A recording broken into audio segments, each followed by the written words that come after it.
Namo tassa bhagavato arahato samma sambuddhassa. Namo tassa bhagavato arahato samma sambuddhassa. Namo tassa bhagavato arahato samma sambuddhassa. Buddhang Dhammang Sanghang Namasami. On the full moon of May, we celebrated Vesak, the birth, enlightenment and passing away of Lord Buddha. And on our celebration day here, that is an opportunity that we provide each year for new Buddhists to formally take the 3 refuges and the 5 precepts in the presence of the rest of the Buddhist community. And this year I had the honour of being the one who gave the 3 refuges and the 5 precepts to the group of people who were taking them for the first time. And I talked about what we mean by taking refuge in the Buddha, the Dharma and the Sangha, and talked about the 5 precepts and what keeping them involves. And after I'd finished the ceremony, someone came up to me and said, "You know, I was going to take the 3 refuges and the 5 precepts today, but after your talk you put me off. And I didn't take them with the group." And I said, "Oh dear, well, I'm very sorry that I did that. I didn't mean to have that effect on you. What was the problem?" And they said, "Well, you made it all sound so high, like you have to be, really sort of good already. And I don't feel that." And I said, "Yes, well, that's not what I was trying to convey." I said to the person, "Do you have confidence in the Buddha and the teachings?" "Oh, yes, they're the best thing I've found in my life. They're what I've been looking for all my life." And I said, "And do you have the intention and the aspiration to use the teaching and follow the path in your own life?" "Oh yes, no, I haven't taken them formally, but I've been doing it now for months, and I really want to live up to that." And I said, "Well, what's the problem?" And again he said, "Because you made it sound so good, so high, that I just don't feel that I'm up to it yet." And so I explained to him that we don't take the 3 refuges and the 5 precepts when we're already perfect or when we've already got all the answers. We wouldn't need to take the 3 refuges and the 5 precepts if we knew it all and if we were already doing it all. We take them because we recognize that we haven't got all the answers, but we have confidence that here is a teacher and a teaching that can show us the way. And that if we have the aspiration to become enlightened ourselves, and if we have the very clear intention, the wish to follow the teaching and to try to live in accordance with the 5 precepts, then that's fine, that's enough. That's the point at which we're ready to take the 3 refuges and the 5 precepts. Sometimes people say, "Well, I like the idea of the teaching and I'd really like to be enlightened, but I'm not really sure about those 5 precepts. They seem too restrictive, too hard. I don't really know whether I believe that you need to keep all of those." And so at that point, that's a point where someone's really not ready to take the 3 refuges and the 5 precepts, because the 5 precepts are an expression of the 3 refuges, an expression in our everyday experience of our deepest aspiration. And I said to this person, "Are you ready to really give it a try?" And he said, yes, I'm giving it a try. And I said, "That's good enough." And so I'm happy to say that he took the 3 refuges and the 5 precepts. But I thought that it's timely to once again talk about what we mean really when we're talking about taking refuge in the Buddha, the Dharma and the Sangha, and what it involves and why we would want to voluntarily take up these 5 precepts, which do require us to restrict our speech and our behaviour, to confine it within the guidelines set out by the Buddha. So those of you who've heard this kind of talk before, or who've reflected on the 3 refuges and the 5 precepts before, I invite you not to just close your mind now to the rest of what I'm going to say, because one of the important aspects of taking the 3 refuges and the 5 precepts is to use them as constant reminders of what we aspire to in this life, and to give us something to continually gauge our thought, speech and action against, to see whether the way in which we are living and practicing is actually taking us in the direction that we want to head in.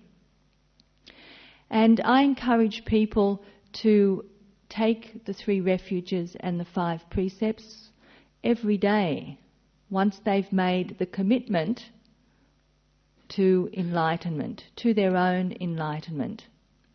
I think it's very helpful at the beginning of every day to remind ourselves of how we want to live this day. Might be the last one that we have. What's most important for me today? What am I working towards building in my life? And at the beginning of every day, I like to remind myself that my goal, the thing that I prize most highly, is enlightenment, the purification of the mind of greed, hatred and delusion. And every time I take refuge in the Buddha, the Dharma and the Sangha, I'm reminding myself of what I'm trying to rise up to. And doing that regularly makes it easier in the midst of daily activity to bring that reminder into the moment that's happening right now.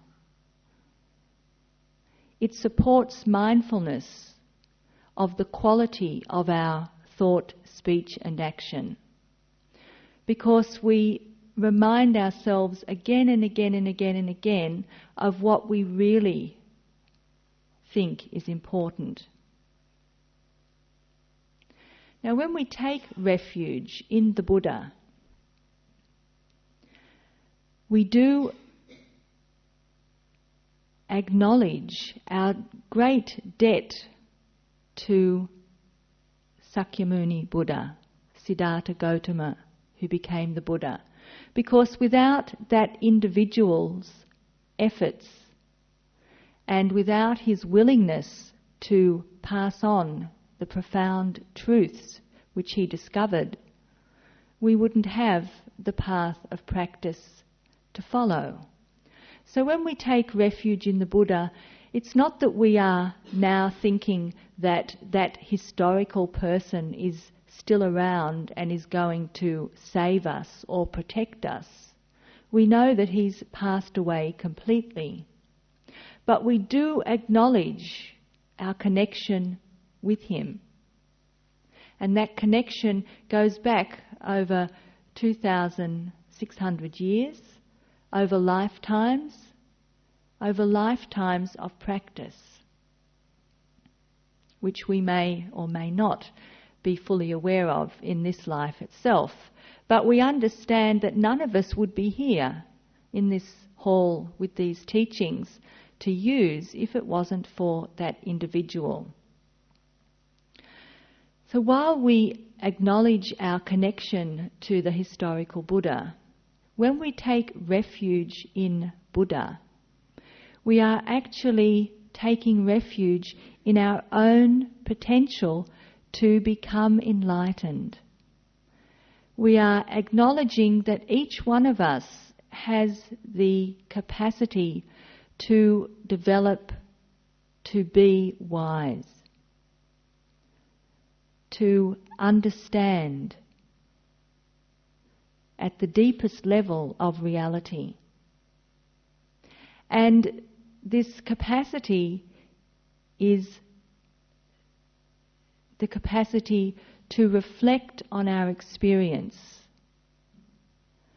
to investigate our experience, to contemplate our experience, and to develop discernment about how we're going to live our lives, how we're going to decide how to live our lives. This capacity for mindful reflection is the quality of Buddha, of knowing. And it's this that becomes our refuge. This capacity to stand back from the experience of the moment and make an informed decision about whether this is going to take me to happiness or to suffering. And when we take refuge in Buddha, the root Bud in Pali means to know. We are taking refuge in this potential to know.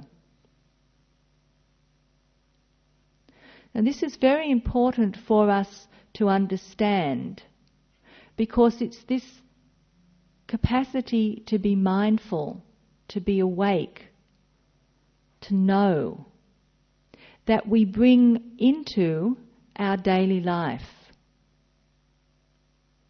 In the moment, before we say or do,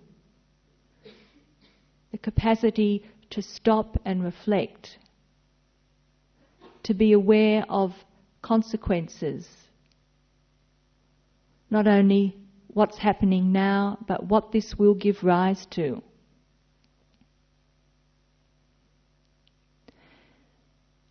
When we take the 5 precepts, and for those of you who aren't familiar with the precepts, the first one is, I undertake the way of training to refrain from harming living beings. And the positive aspect is to cultivate love and compassion. The second precept is, I undertake the way of training to refrain from taking what is not given.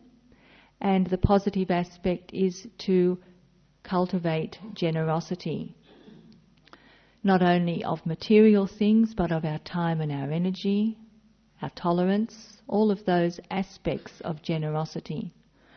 The third precept is, I undertake the way of training to refrain from sexual misconduct, and the positive aspect of that is to develop contentment with what I have and reliability in my commitments. The fourth precept is, I undertake the way of training to refrain from wrong speech, speech which is dishonest or harsh or tale-bearing or nonsense, and to try to cultivate speech which is truthful, kind, harmonizing, and is about what matters. And the last is, I undertake the way of training to refrain from using drugs and alcohol, which confuse the mind, which make it easy to break all of the other precepts.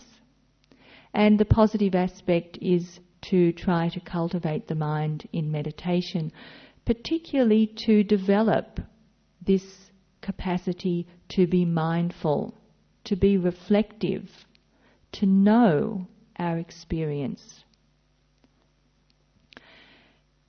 When we take the 5 precepts, we can't hope to keep them or use them as guidelines for our speech and behaviour without mindfulness, without this ability to observe ourselves, without this ability to be awake and aware in the present moment with what I'm just about to say, with what I'm just about to do. Without this capacity, without developing this potential, then keeping the precepts becomes very much a matter of hit and miss. Our habitual patterns, our automatic way of reacting to situations will always overrule us and push us into self-centered speech and behaviour, unless we are able to take a moment, put the brakes on, and stop and think about it. And this capacity to be mindful is our refuge. How do we know what is helpful and not helpful? How do we know what is going to take us to happiness and what is going to take us to suffering? When we take refuge in the Dharma, we take refuge in the teaching that the Buddha gave, because through his own experience he developed this profound understanding of life, of the mind, of what produces happiness in human beings, what leads to harmony in social relationships. And he taught those truths which we can cultivate for ourselves. And we have to understand that these are truths, these are realities. The Buddha wasn't teaching anything that we can't prove for ourselves if we take up the practice and follow the instructions. And if we take up the practice and follow the instructions, then the Buddha guarantees that the result will be peace and happiness. And when we take refuge in the Dharma, we are taking refuge in that truth which is available to be discovered, to be known by each one of us for ourselves. And this is why when we have confidence in the teacher and recognise that we ourselves have to do the work, then we are willing to take the precepts, because this is what the Buddha has said is the basic standard of behaviour if you want to live happily in this life and prepare the mind for the work of meditation. Now we are encouraged to investigate that for ourselves, not just to believe it. We're not taking refuge in something that someone else has told us that we don't have confidence in.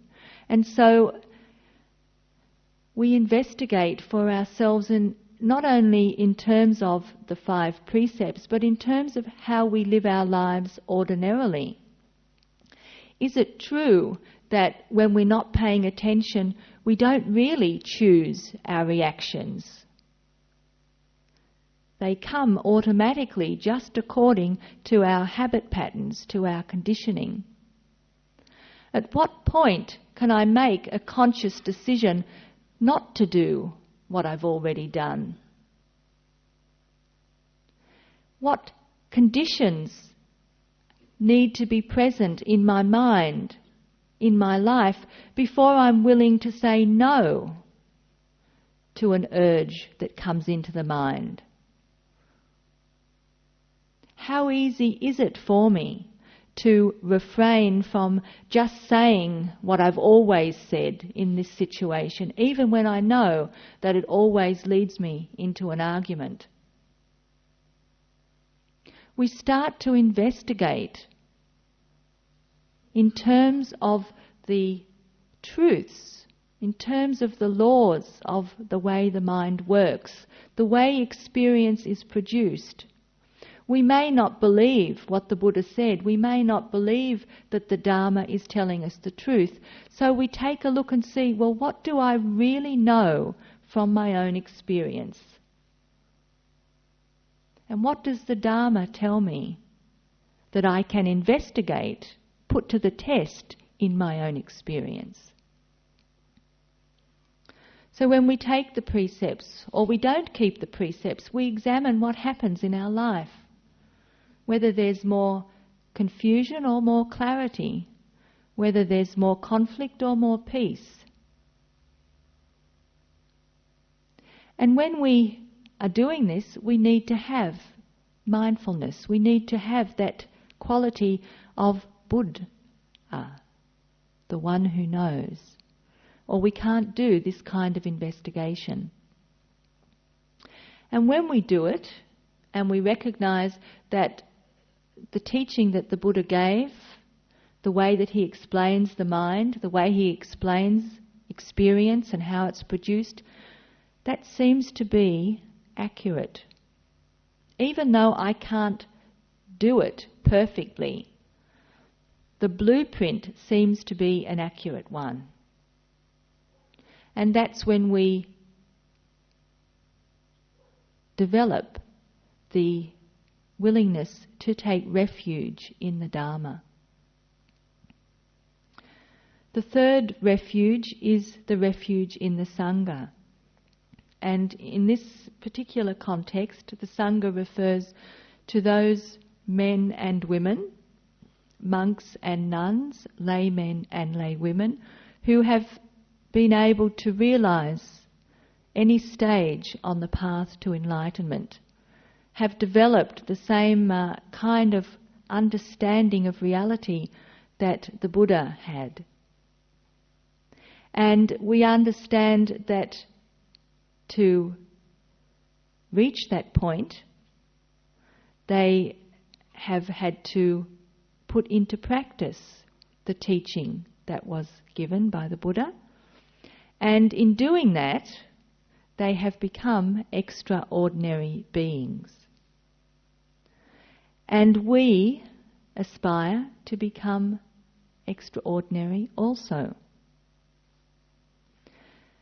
You can't become extraordinary unless you're willing to let go of what is ordinary. And what is ordinary, the Buddha said, for all of us, is greed, hatred and delusion. We also have, each one of us, the potential for non-greed, for generosity, for renunciation, for willingness to share, for simplicity, for contentment. But we have to develop that. We have to encourage it to grow. We all have the capacity, the potential, not only for hatred, but for loving kindness and compassion, for tolerance, for care, for kind-heartedness. But we have to nurture those qualities and make them grow. We also have the capacity for wisdom, not just ignorance. Otherwise there would be no point in taking up the path of practice. In order to allow the greed, hatred and delusion to diminish, we need to actively cultivate and develop the wholesome qualities of mind. Now, one of the ways in which we cut across the self-centeredness that leads to greed and hatred is to commit ourselves to the 5 precepts, to a very high standard of virtue, which requires us again and again to say no to our selfish impulses. And in saying no to those selfish impulses, we gradually reduce the power that they have to dictate our speech and our actions in the world. And every time we say no, we naturally, automatically strengthen the wholesome qualities, even the wholesome quality of just knowing this should be let go of, this should not be followed. That in itself is wholesomeness. That is in itself strengthening the mindfulness that takes us away from what is unskillful and towards what is helpful and wholesome.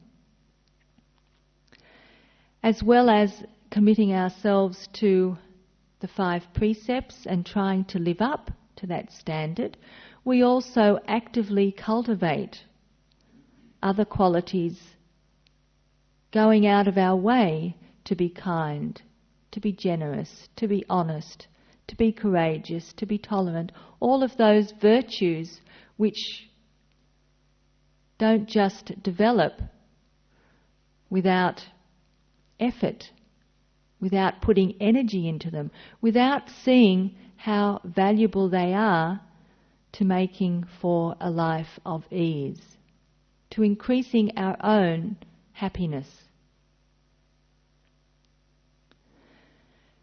We might think that this is a struggle that seems endless and that it requires superhuman effort if we're going to purify the mind. It does require constant effort, but it doesn't have to be superhuman, particularly in the beginning. It simply requires that we make a clear commitment to our own purification. And then, little by little, we work at reducing what is unwholesome in our life and growing what is wholesome. And one of the nice similes which you might have heard before, which helps us to understand how we do this again and again and again, just in the small decisions that we make, the small actions that we take, is from the Native American tradition. And this is the story about the 2 dogs. Once a wise teacher said that he had 2 dogs inside him. And one was the good dog and one was the bad dog. And they were constantly fighting. The good dog to move him in the direction of what was wholesome, and the bad dog to try and control so that he was moved in the direction of what wasn't wholesome. And these dogs were constantly doing battle. And someone asked him, well, which dog wins? And the answer was, the one I feed is the one that wins. because that one becomes the stronger. Now in this metaphor, we understand that we don't have to kill off the bad part of us. We don't have to get into a violent struggle with the bits of us that we don't like, or the parts of our speech and behaviour that we think give us problems. One of the ways that we deal with this is simply not to feed those kinds of behaviours by refraining from indulging in them. And that's why the 5 precepts and our commitment to them are so supportive for doing this. But also, the more that we actively cultivate what is good, go out of our way to be honest when it's not advantageous, to be kind when it takes a lot of patience, to be generous when we really would rather have it for ourselves. Whenever we cultivate those good qualities, we automatically strengthen the wholesome and weaken what is unwholesome. And so we don't have to do battle. It becomes a natural process of wearing away what takes us to suffering. And the 5 precepts are so helpful because they give us a very clear guidelines. They show us the exact places where we need to be careful, where we need to put in this kind of effort. So we don't have to guess, what things should I really be doing if I want to cultivate this path. It's there in front of us. All we need to do is to have the intention to do it. And very often we'll find that we fail. And we fail because the tendencies in the mind which take us in the direction of greed, hatred and delusion are very deeply rooted. And we can't expect that even though we want to walk in the direction of what is pure, that we're going to be able to do that immediately. And so again, if we understand how the mind works, we will see that very often the mind will still be full of what is unskillful. And at that moment, because of our commitment to enlightenment, our intention to walk in that direction, that even while anger is still present, with mindfulness, with our refuge in the knowing, and our commitment and confidence in the path of practice, even when anger is present, we know that this is not useful, this is not for our well-being, and we put the brake on at that moment. We restrain ourselves, and even if anger is there in the mind, we don't let it produce angry speech or angry behaviour. Even when desire is present, we know that desire, but we don't let it drive us to speech and action. Now, this is a very important point because very often we think that we can't pretend that we're not angry. If we're angry, we should let it out. And we should wait until there's absolutely no anger there before we don't speak in an angry way. We think we're hypocritical if we feel angry and then we try not to say something that's angry. But this is wrong understanding. The mind changes long after the speech and the behaviour. Until you're enlightened, until you're a long way on the path, the self-centred approach to things will be there. Only at the point of the 3rd stage of the path the non-returner, greed and hatred disappear. So it's a long way to go before we get to the point where anger never arises, where greed never arises. And the practice is to know when it's present, but not to act on it. And the difference between this mindfulness, this knowing, and this wise action, and being a hypocrite, is that when you're a hypocrite, you pretend to yourself, or you may even pretend to others, that those unwholesome qualities are not present in the mind. You try to fool yourself. You might try to fool others. You're trying to mask what's really going on. But with mindfulness, with knowing, with wisdom,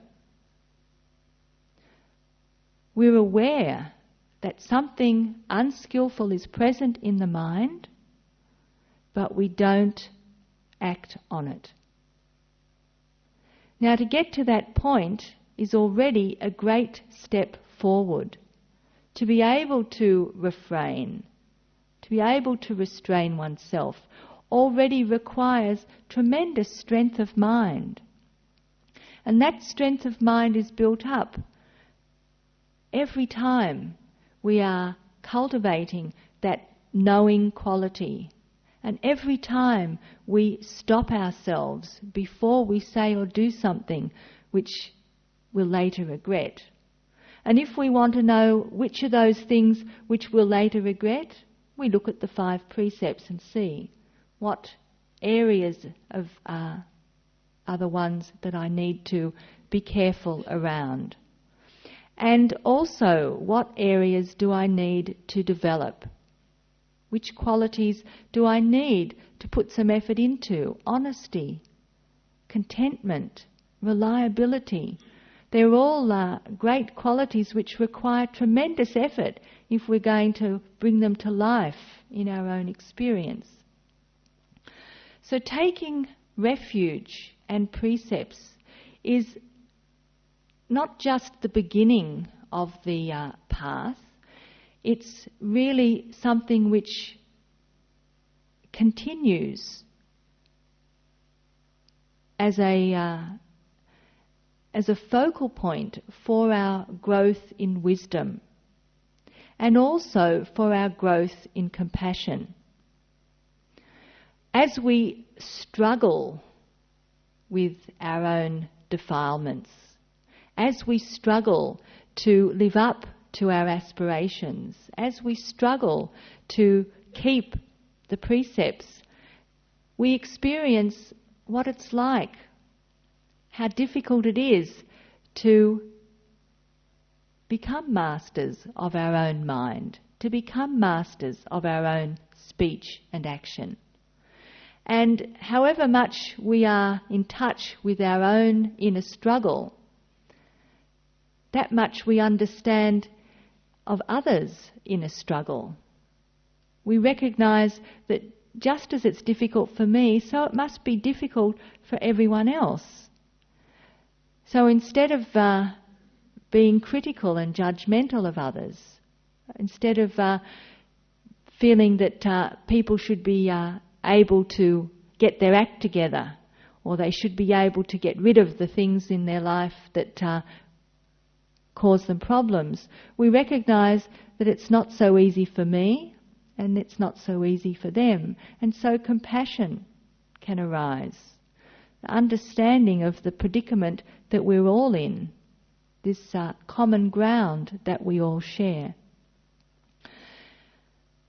Once we have confidence in the teacher and the teaching, and we have a sincere intention to try to live up to our aspiration and to put into practice the 5 precepts in our life, then that is the time, then it's very supportive to formally take the 3 refuges and the 5 precepts.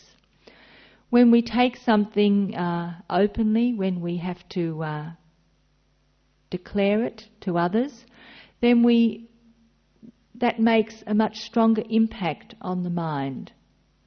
We have to be prepared to explain ourselves. If someone asks us, well, what do you mean taking refuge? Or what does it mean to you to try and live up to the aspiration for enlightenment? Or why do you think it's important not to do this or to do that? It becomes much more a part of how we express ourselves in our daily life. And so that's why it's very useful to take the 3 refuges and the 5 precepts, to openly declare that that is the intention that we have in our life, because that will reinforce what we hold to be most precious in our own mind as we go about our everyday life. I'd just like to finish with a story which again doesn't come from the Buddhist tradition, but which I think illustrates what this path is about. That we're not perfect in the beginning, and we're not perfect for a lot of the time that we're practicing it, but we are aware of the direction that we want our life to go in. One time there was a kingdom where there lived a very highly respected holy man. And this holy man was very wise and very kind, and people would often go and ask for his advice. And even the king would go and ask advice from the holy man. And the king wanted to show his respect to the holy man, so he commissioned the most famous artist in the country to paint a portrait of the holy man. And when the portrait was painted on a ceremonial occasion, the portrait was brought into the royal palace, and the artist was present, and the holy man was there to bless the event. And when the portrait was unveiled, the king was aghast, because the face in the picture certainly had a resemblance to the features of the holy man, but the face that was looking out looked terrible, it looked brutish, it looked depraved. It certainly didn't look like the face of anyone who lived a virtuous life. And the king was very angry that the artist had misrepresented the holy man so badly, and he called the guards to take the artist away to the dungeon. And the holy man looked at the portrait and said, "No, wait, Your Majesty, wait. This is a very good likeness. There in this picture, I see the face of the person that I've practiced all my life not to become."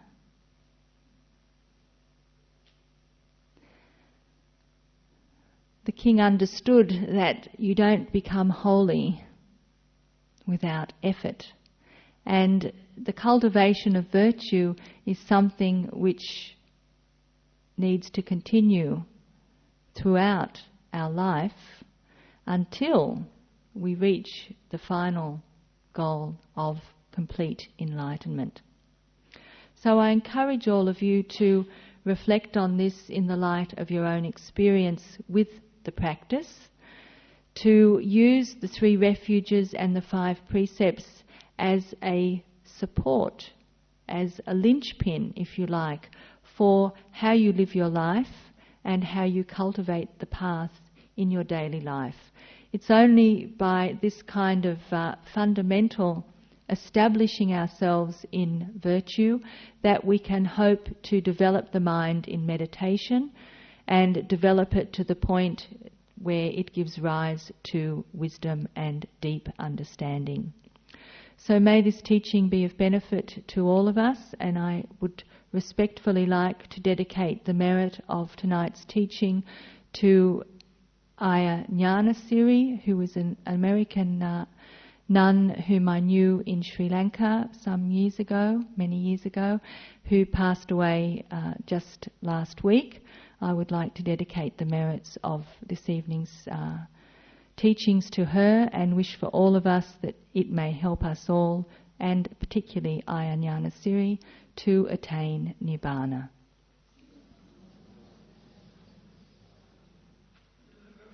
If anyone has any questions, I'd be happy to try to answer them. Yes?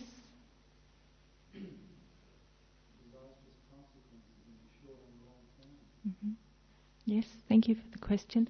The question is about, is there a place for the positive expression of anger, and that suppressing anger can be harmful and the expression of it can be cleansing.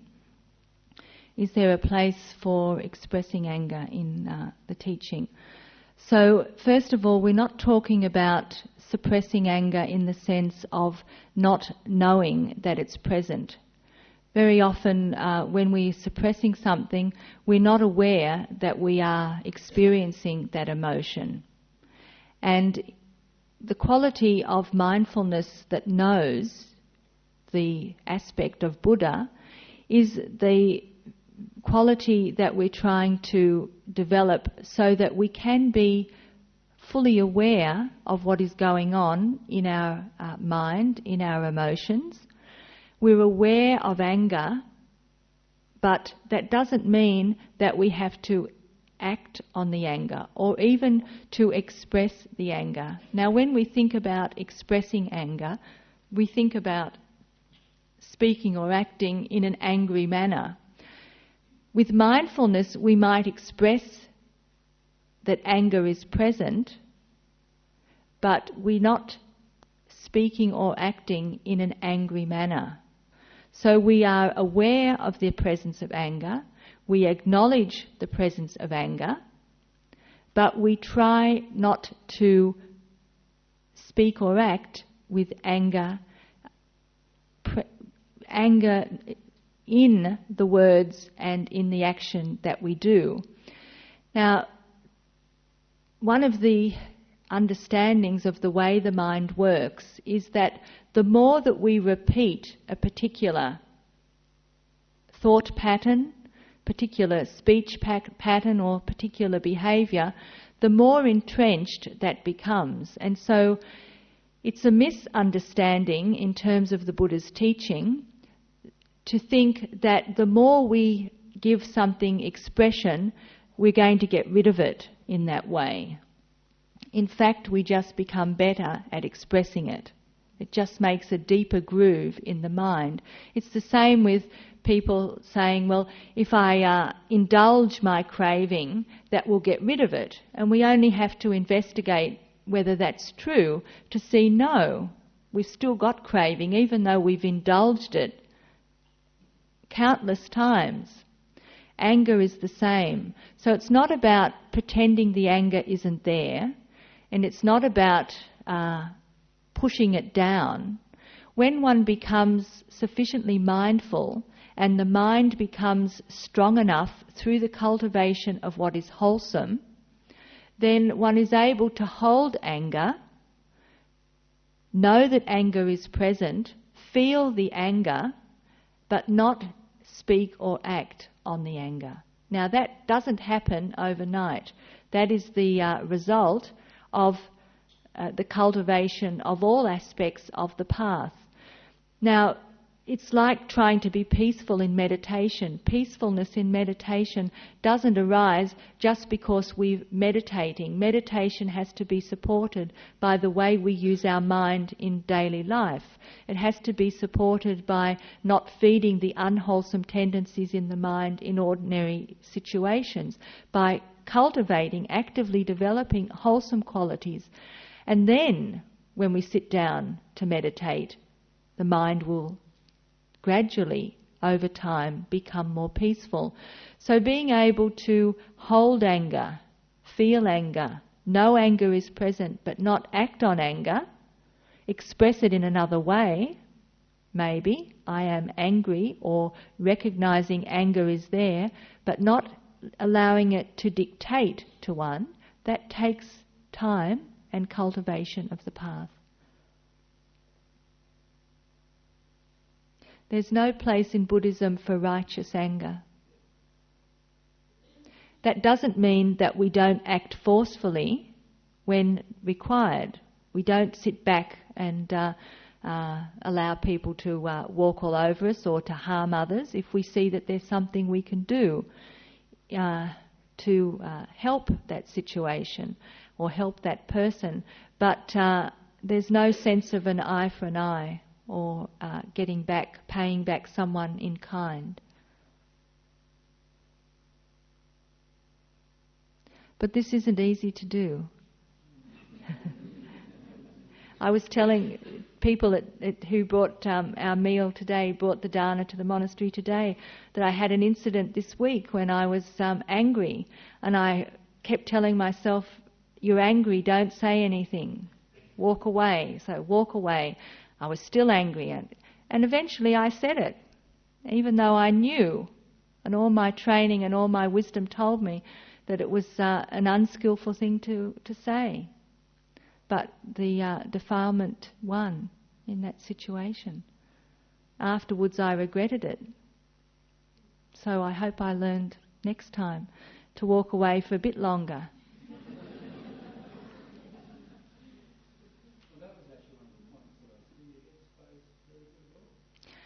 Well, the way that we understand the mind, and this is again, the Buddha was a master of explaining how the mind works. In the description of how our experience is produced, it is produced according to causes and conditions. This is the teaching on non-self, that there's nothing unchangeable in our what we take to be our core experience of who we are. And when we encounter an experience, it lays down a memory of that experience, both mentally and physically. And that memory is triggered again when we are in a similar situation. The same kind of reaction arises in the mind. And in the way that the Buddha was able to dissect our reactions into very fine tuning of what actually happens, the old reaction, the Vedana, is produced automatically when we find ourselves in the same or similar situation again.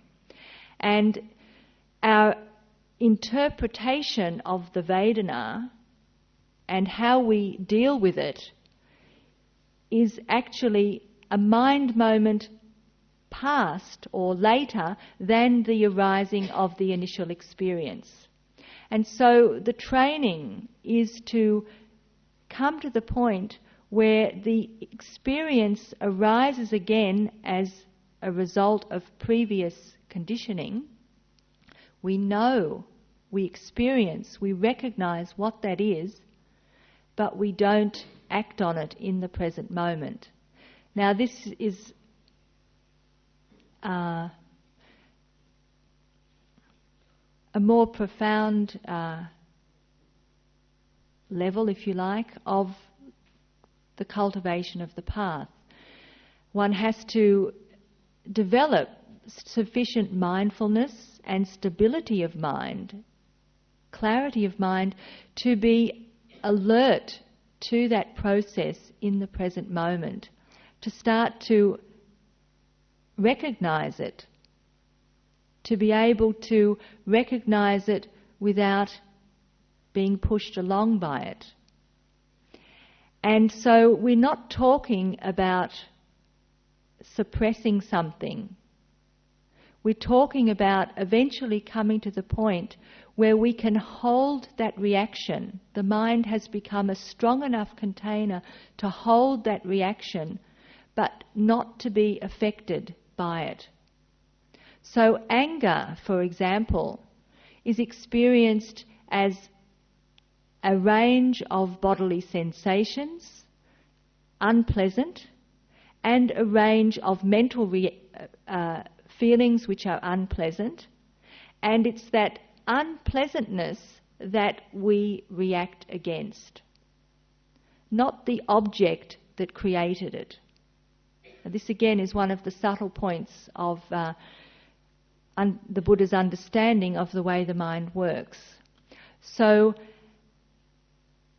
we can see this in things when they're not too big an issue, when they're not too drastic, that something produces a reaction in us, we can turn away from that object just to pay attention to our reaction, see it arise and pass away.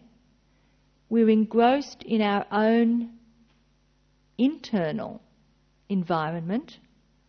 We recognise that that is conditioned by what we come in contact with, but that whatever is produced is temporary, stays for a while and passes away. So we are getting to the point where we can tolerate that unpleasantness while it stays and passes away.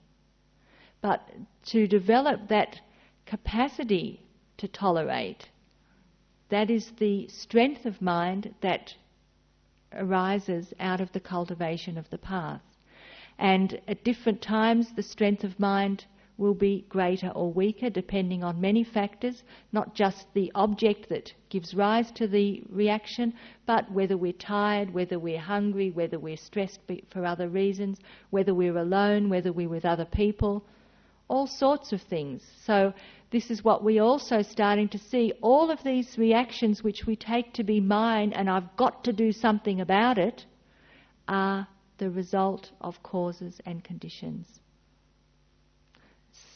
It's all been explained by the Buddha very clearly. We just have to keep on practicing until we can not only see it for ourselves but also do it. As much as we can do it, that much will be more peaceful and more at ease with our life. Well, I think probably that's enough. So thank you very much for your attention, and I'd like to ask Albert to make the announcements. Thank you.